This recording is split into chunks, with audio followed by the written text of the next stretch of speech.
Uh, Good afternoon, everyone. My name is Allison Hall, and I'm one of the instructional designers here at the Center for E-Learning. Um, I am joined by my coworker, Dr. Judy Summers, who always happens to chime in with just the right words to say. So thank you for joining us, and for everyone else in virtual land and who's here present, thank you for joining us. Today, we're going to be talking about quality matters.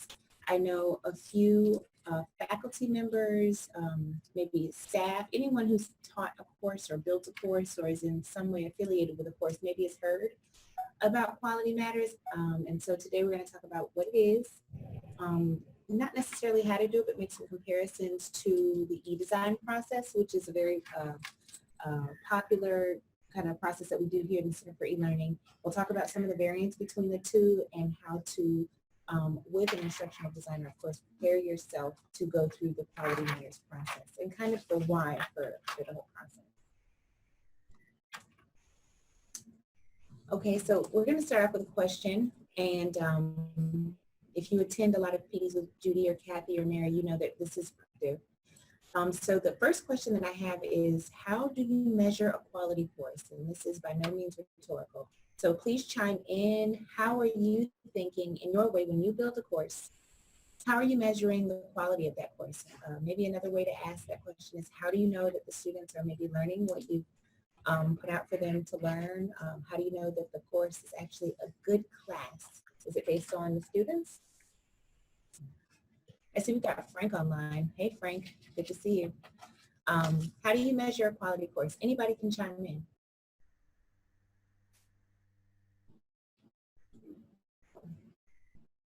And we can unmute you if you're virtual and want to speak up. Well, feedback you get from the students or assessments. Feedback. Is that waiting for the spots, or is that intermittently throughout the course? We get it intermittently throughout the course. So feedback. Other folks that want to speak or respond. Hey, Frank. Anybody else? How do you measure a quality course? How do you know that what you're doing is good? So Frank says assessments. So I'm assuming if they do well on the assessments, you say to yourself, okay, maybe what's being taught is actually being learned. And if they do poorly, maybe that's an opportunity to revisit some of the assessments that you've put out. Awesome. Anybody else? How do you measure a quality course? You look at the class that you've built or that you're building and you say, this is good, or how do you know?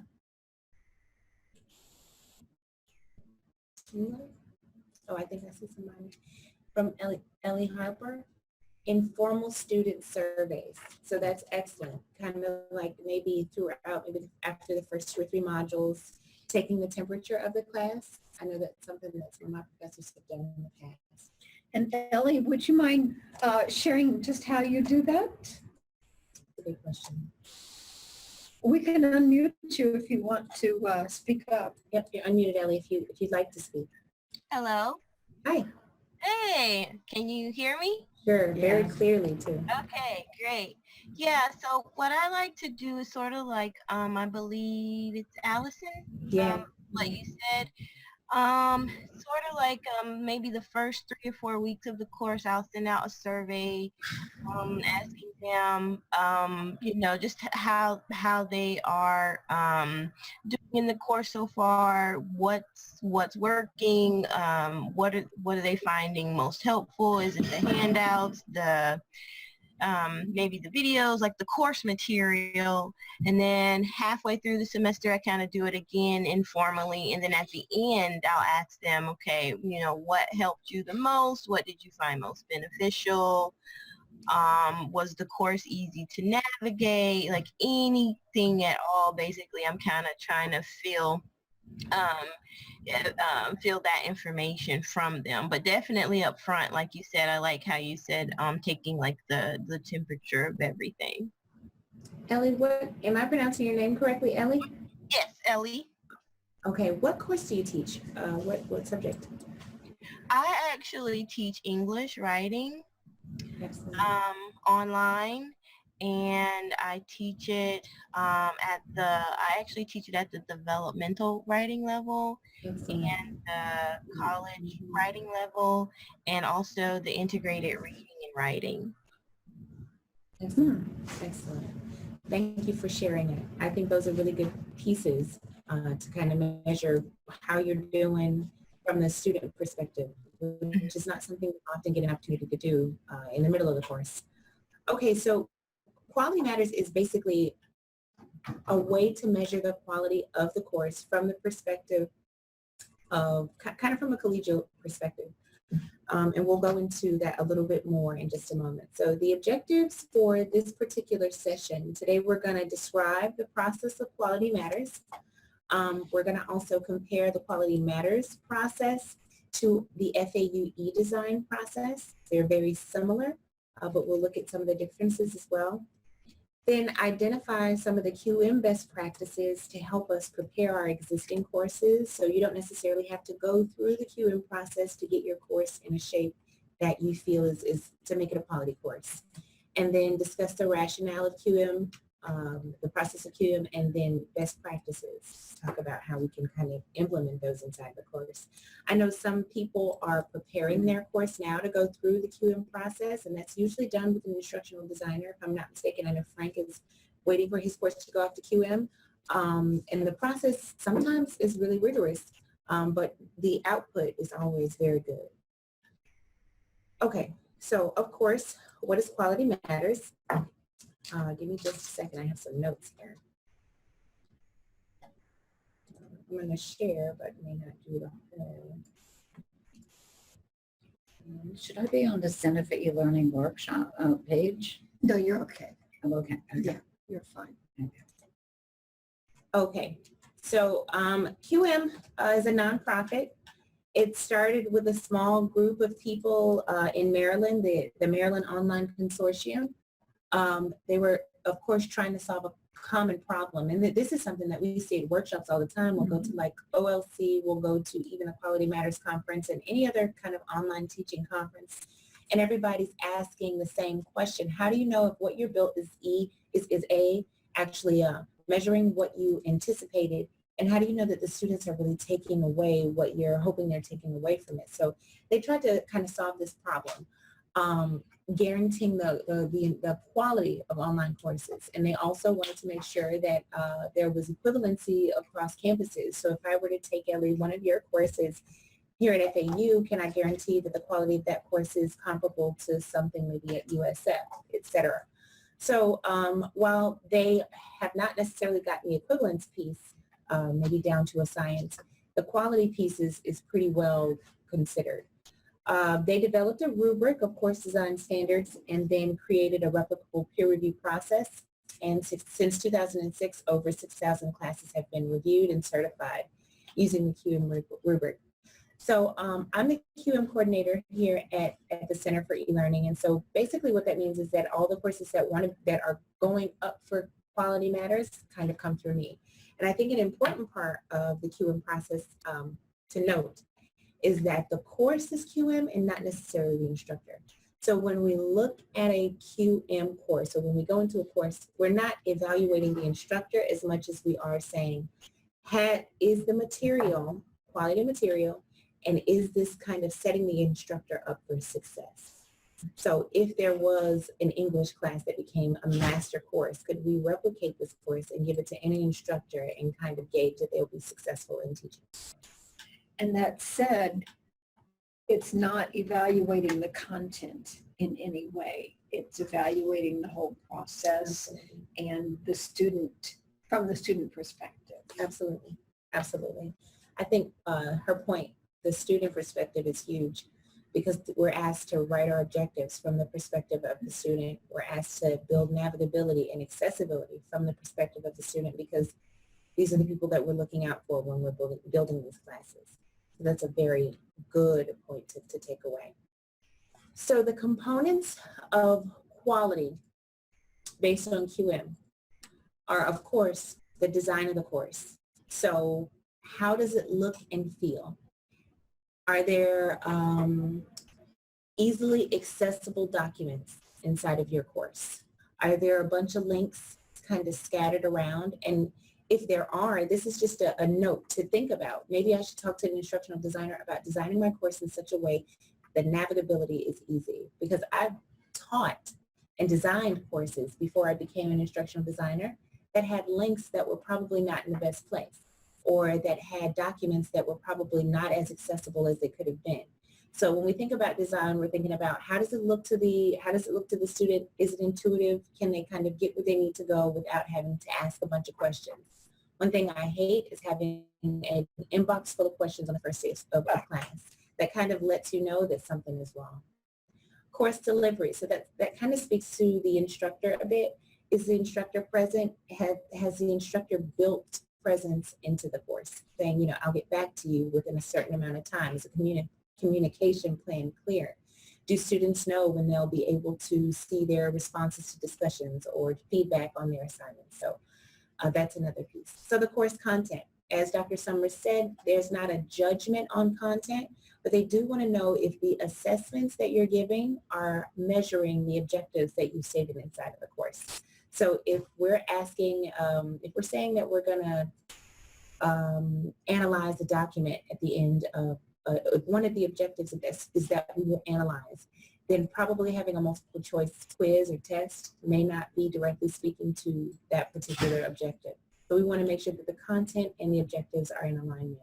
Put it in Frank's terms, we're looking for evidence. Yes, yeah, I'm sure you got that, Frank. So institutional infrastructure. Now this is a big piece for Quality Matters, and it's kind of something that they're trying to build into the institution. Not everybody at every institution knows about Quality Matters, but they're trying to kind of expand their reach a bit and make sure that these pieces of design and delivery and quality are kind of reaching out to all areas of the institution. The learning management system. So if you're using Canvas, if you're using Blackboard, if you're using Desire to Learn, have you built your course in such a way that for that particular medium, your course is accessible and navigable, et cetera? Okay, so is the faculty member ready? Are they prepared? Is this, do they have the necessary materials that they need? So the syllabus, the course schedule, et cetera, and student readiness. Have we done all that we can to make sure the student is prepared for this class? So these are some of the components of QM. Now the e-design process here at FAU is there, it mimics the process of Quality Matters. And I'll talk about that process in just a moment. But both processes have kind of those major components. Do I have, I know that Frank has gone through e-design. Has anyone else gone through the e-design process here at FAU, or a similar course building process at any institution that you're representing? Any kind of course building process that you've gone through? Anybody? No, not necessarily. Frank may be willing to share some comments about it if you need that at some point. Okay. So the e-design process, perhaps you don't know it by name, and this is just our name that we've given it, but it's basically when you pair with an instructional designer, someone like myself or Dr. Summers or one of the people that we have here, and you work side by side working on course objectives and assessments and building the entire course out. So the first step is we pair up, we're assigned to one another. You work on developing your objectives and assessments, and then you add the course content.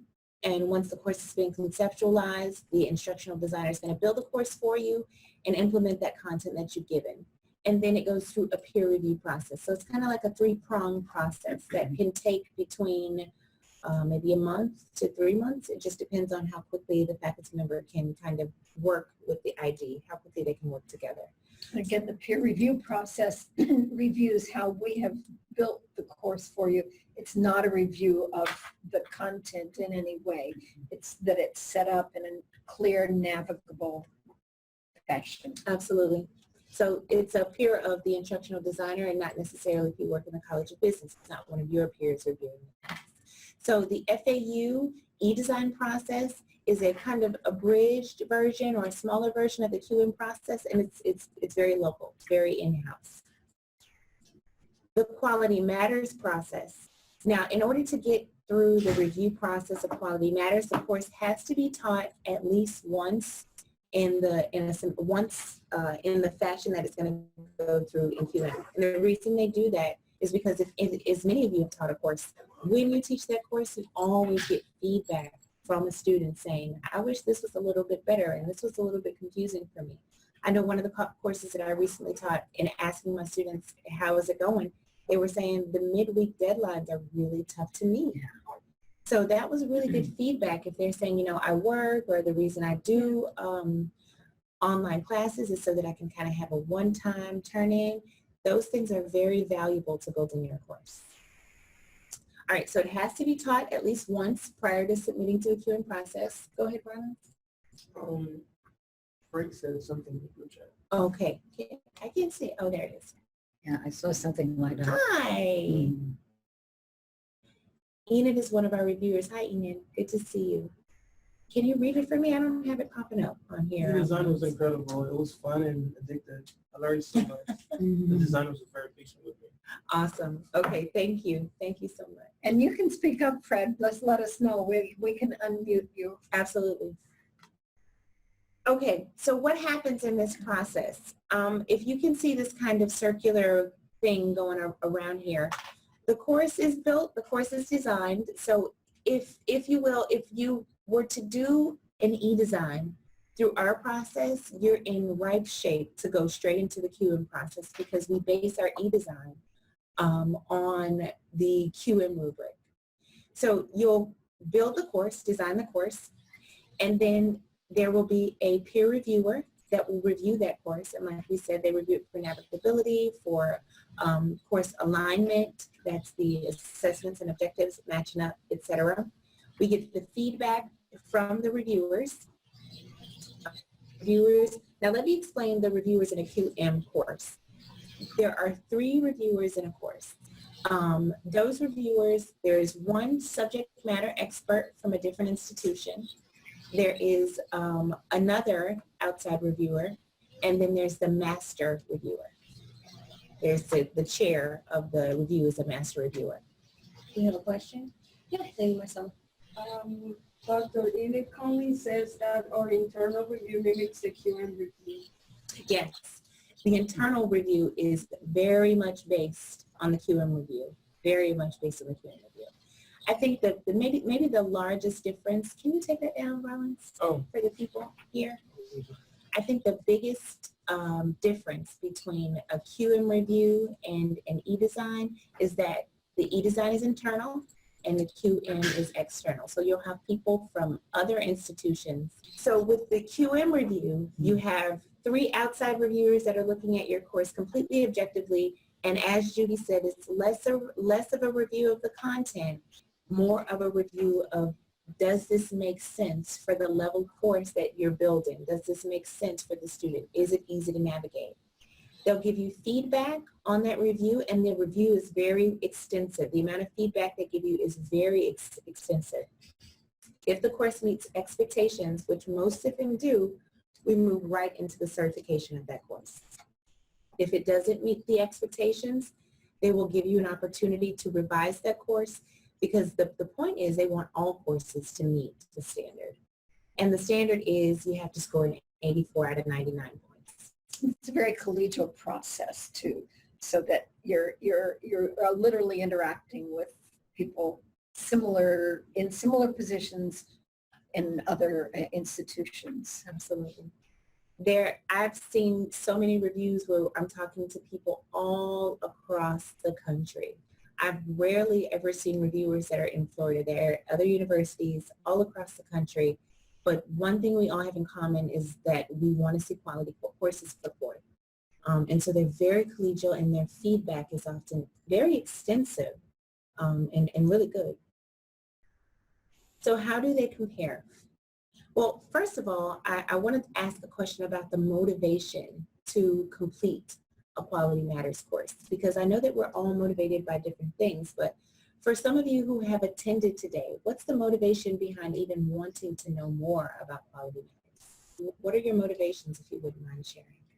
A number of people in my department have had the courses, 2 that I know of with received the QM. And it was a big deal. Definitely. Yeah. And I didn't really know what it was.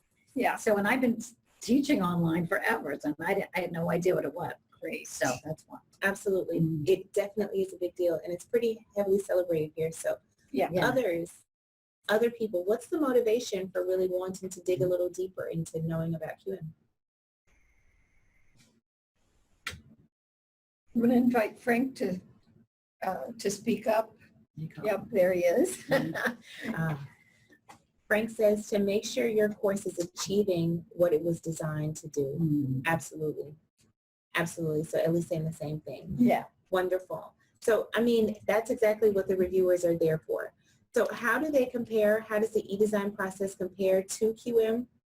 Well, they mimic the best practices, which is going to be, I'm going to just make this big. Best practices, course and module objectives. So while courses most times come from the department with the course level objectives, we make sure that we break it out into more granular pieces so that each individual module and each assessment is paired with its own objective. There's a reason for everything that exists in that course. Assignments and assessments are all aligned. I remember when I was first learning about writing objectives and how to do this, and Judy was saying to me, I said, well, why is understand not good enough? They need to know or understand. She said, well, how do you measure understanding? And I had a slew of answers that really was not very measurable. So working with an instructional designer really helps you to reflect on how you are asking your students to show that they know what they should know. Varying your assessments, that's a very big piece of QM. If we have a series of discussion boards and you're asking them to analyze or reflect or create, etc., will the discussion boards hit the mark? Is that going to be enough for that student to become perhaps a master, but for them to pass this course successfully and go on into the next stage? And to show that they have indeed accomplished that specific objective. Absolutely. Absolutely. So if we've got mostly discussions, no tests, no authentic assessments, then how do we know that our students are really meeting what we're asking them to meet? And there's a strong possibility that perhaps we need to think a bit deeper about what we're requiring of our students, perhaps. Clear instruction and navigability. Is it easy to get into this class? Is it easy to go from one module to the next? Or is it a labyrinth? Is it difficult for our students to navigate? So these are some of the things that the e-design process and the QM process have very starkly in common. And accessibility. There's one young lady who comes in, her name is Tracy. She's an amazing advocate for accessibility, and she got the opportunity to show us what it looks like from a person. She's visually impaired legally, and she showed us what it looked like on her end when we didn't take accessibility into account. So are our courses designed for everyone to take? Can a person using a screen reader easily read our slides? Can a screen reader tell or determine the order in which to read the slide? And so working through the QM process and working through the e-design process helps us to make sure that we're building courses for everyone. You know, that's what I like about Canvas, is I can easily switch to the student view, Yes. because I'm always wondering, what are they saying? Yes. And it takes like 2 seconds, and it doesn't disrupt anything. It's Yes. wonderful. Yeah. Absolutely. Gives you like a peek from the other Right, view. because I always think, can they see this? Or what, you know? Yeah. Seeing it from the student's perspective is huge. It's very huge. And that's what QM definitely helps you to do. I see we have 2 people in the chat. Let's see. Marcella, is there something we need to address? No comments here. Okay. Oh, maybe that's all right. Okay. This was actually kind of shorter than I anticipated it for it to be. But if you are interested in putting your course through the QM process, if you want to put your course through, one of the instructional designers will help you to do that. There's a form that you have. You fill out the form, and then one of the instructional designers, actually myself, I'll personally contact you and talk to you about the process. It's not very long. I can show you actually the process map.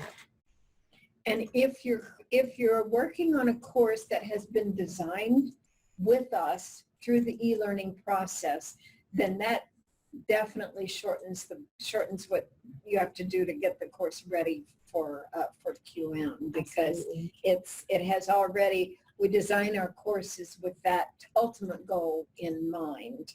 So it's a pretty easy, just a few minor tweaks rather than, which doesn't mean that you can't go through QM. If it hasn't been, you definitely can, and we'll work with you to take it through no matter which. Absolutely. So the process for completing a QM here at the center, and it may be different statewide, but it usually follows the same certain amount of steps. So if you've designed a course and you say, you know what, I think this is ready to go with the QM. I think, the objectives look good, the assessments look good, etc. I think we're ready. You'll complete the QM form that I linked to in this presentation, and then you meet with myself, the QM coordinator, and we're going to discuss like the necessary steps to get your course prepared for the QM process. And so what does that look like? Well, I'm looking to see if all of your assessments have rubrics, because it's a very big piece of QM. Are your assignments, do your students know what you're expecting of them? I'm looking for varied assessments, and this is all based on the Quality Matters rubric. A variance of assessments. Is it all discussion boards, or do you throw in, or do you have a variance of assessments that seeks to assess your students in different ways? What else do I look for? The alignment. Can I tell which assessments and which objectives meet, which ones are paired?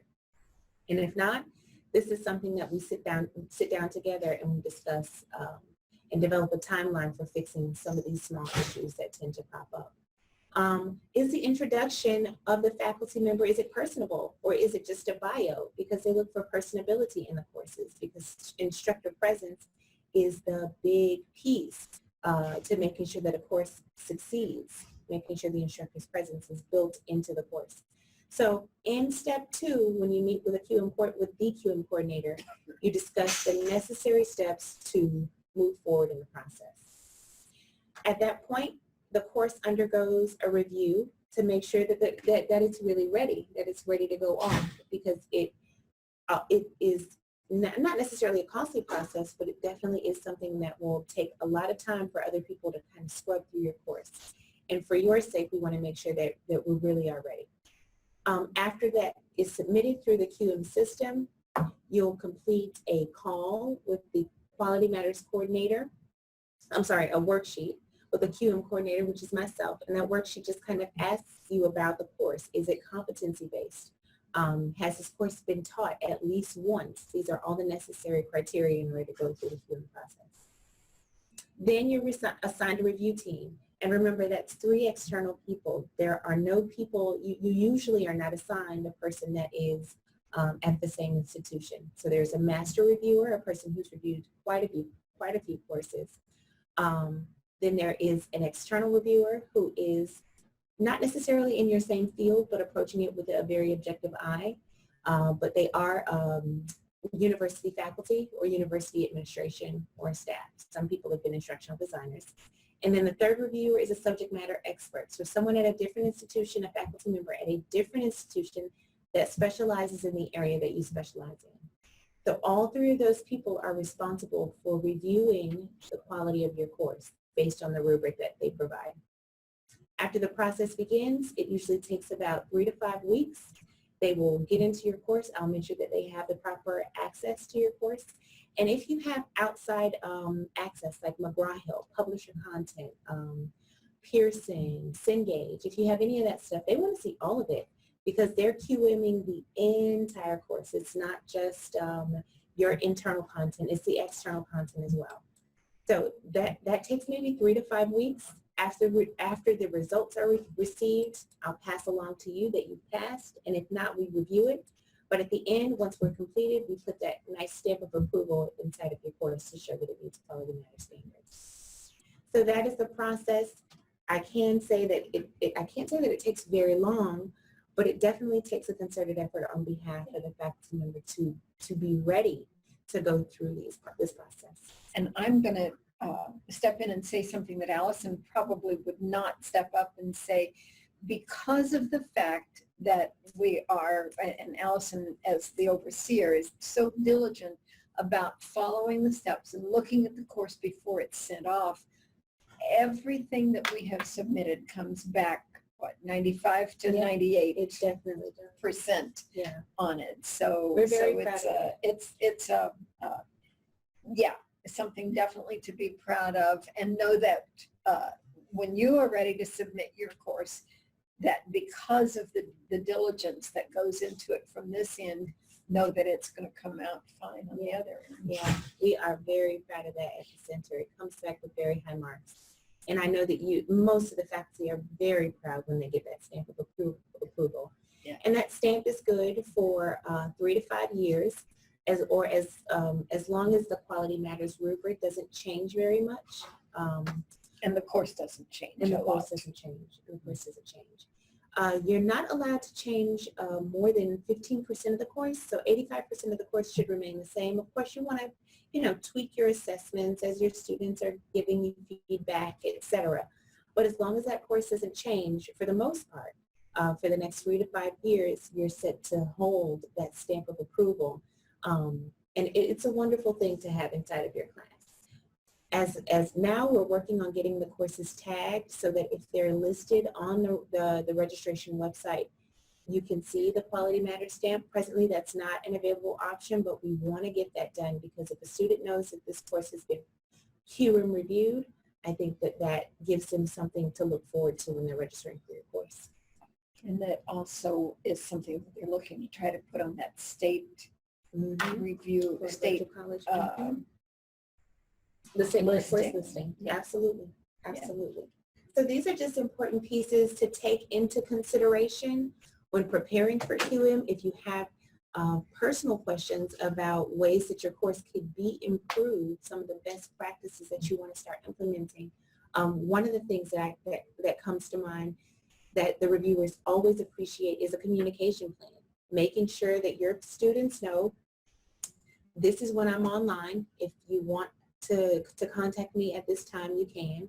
Otherwise, I'll be responding to your assignments in 2 to 3 days or 2 to 3 hours or whatever your plan is. But making all of your ideas and policies very explicit is really something that they appreciate. If there are other questions or other comments about this process, please feel free to ask. We are always very open to questions, suggestions. If you guys have anything, feel free. The process is open to adjuncts, full-time faculty, to anyone as long as you're teaching the course. You do have to get, you don't necessarily have to teach it actually, but you do need to get your dean's approval and your departmental approval, but as long as the course is approved, anyone can put it through. And as Judy said, it's a lot of diligence that goes into it. And we actually do have a couple of departments who are working to get a full program through QM, which is admirable. It speaks highly of the department and the department chair for wanting to usher that through. Absolutely. Lots of work, not necessarily on the faculty's part. Once you build a course, it's kind of going off to the reviewers, but once it's done, you'll be proud of it. Any questions? No? Okay. I see Yes, something. to confirm that Ellie and said, I like the idea that having the QM seal of approval gives the students more role in the course. Absolutely. Absolutely it does. And Frank said, thank you for your presentation. Absolutely. Just very quickly, please. Yeah. Go ahead. Yeah, do you actually, I thought you said we have to actually teach the course one Yes, time. one Okay. semester. It needs to be taught at least once. I will say this. Again, the course is reviewed, not the instructor. So Right. if, say, for instance, someone builds the course and then they give it to you, they've taught it once already, but you haven't necessarily. As long as the course has been taught at least once, the section that is going to be QM'd, right? So if there's an ENC 1101 course, of course it's been taught online before. But if there's a section that was specifically built for QM, and let's say one of the faculty members built it with the QM standards and moved away and an adjunct inherited it, Okay. you could definitely put that course through QM, but that particular course room should have been taught at least once. It should be The taught one that once. has the QM changes in it. Yes, Yeah. exactly. Good question. Exactly. Good question. Thank you. Thank you. Anything else? Any other comments? Someone says, yes, it will be available via recording, Lisa. I will give you the link. Judy, do you know it off the top of your head? Can you provide that link for her, Barnes, for where this will be posted? We can send it out. Okay. We can send it out. Well, I'll make sure that I'll make a note that it gets sent out to everyone who has been present so that you can go back and look at it. I would like to show just very quickly what the stamp of approval looks like. I know a lot of faculty don't get an opportunity to see this. So just very quickly, I'm going to go into one course. So here it is. It's right on the home page. When you go into the course, you'll see the certification mark, and it's actually an active widget. So if you were to click on that mark, it takes you to who the course is taught by, or who the course representative was who ushered that course through Quality Matters, what the name of the course is, and it tells you all about that stamp of approval and when it was recognized. So it really is kind of a cool thing to have at the beginning of your course, because it really prepares your student to know that, okay, this course means something. You're not just taking a course that was, not to say that many of them are thrown together, but you're taking a course that really has a lot of time and effort put into it. And as we start to see these more and more, I'm hoping that the anomalies will be the courses that don't have these days. Yes, definitely. Okay. That is all for today. I really appreciate everyone who attended. Thank you so much. If you have any questions, please shoot them to myself, to Dr. Summers. We'd be happy to answer them for you. And Lisa, we will definitely get that link out to you for the recording. Thank you, everyone. Have a great day. Thank you.